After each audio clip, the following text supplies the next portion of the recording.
What's the best bike from Santa Cruz? I've been thinking about that question a lot lately because until recently I was convinced the Nomad took that crown because it has enough travel to handle pretty much any kind of gravity riding you want to do. Then I rode the Bronson at its launch and I was 100% sure that was the best bike Santa Cruz made because it's such a capable all-rounder. It pedals well, such a big travel bike, and it tackles the descents really well too.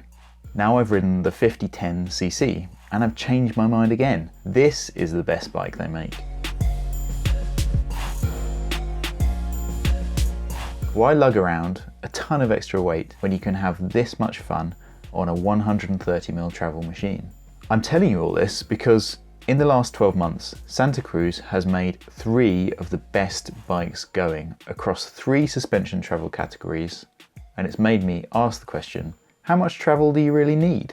Let's say you ride a piece of single track on the 5010cc here. You ride it like a badass, push yourself to the limits and have a great time. Take that same piece of single track and ride it on the Bronson or Nomad, and you might go 3 or 6 miles an hour faster, but that's because you have to get that same badass feeling. The limit is easier and probably safer to get to on a short travel bike, as long as you get a good one. And the Santa Cruz 5010cc X01 Reserve is a pretty good bike.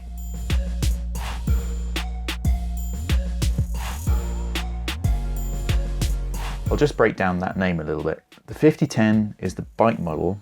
They used to call it the Solo, but I think it trod on some toes.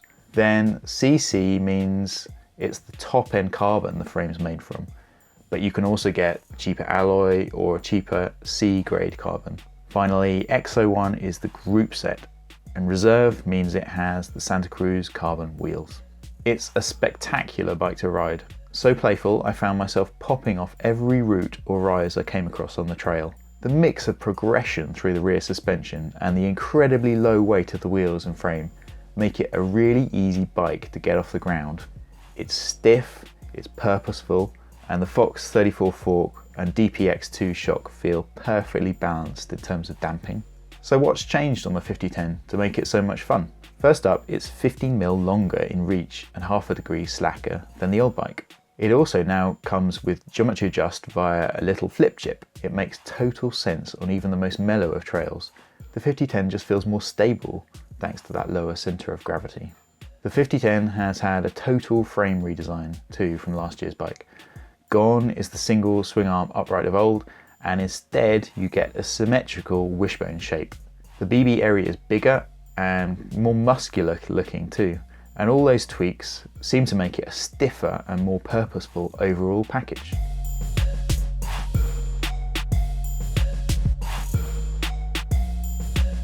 Okay, faults then. It's a hell of a price at £7,299.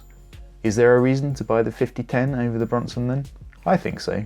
The Bronson is more capable and the Nomad more capable still, but if you don't ride big mountain terrain, the 5010 is probably the best compromise. It probably offers the most fun.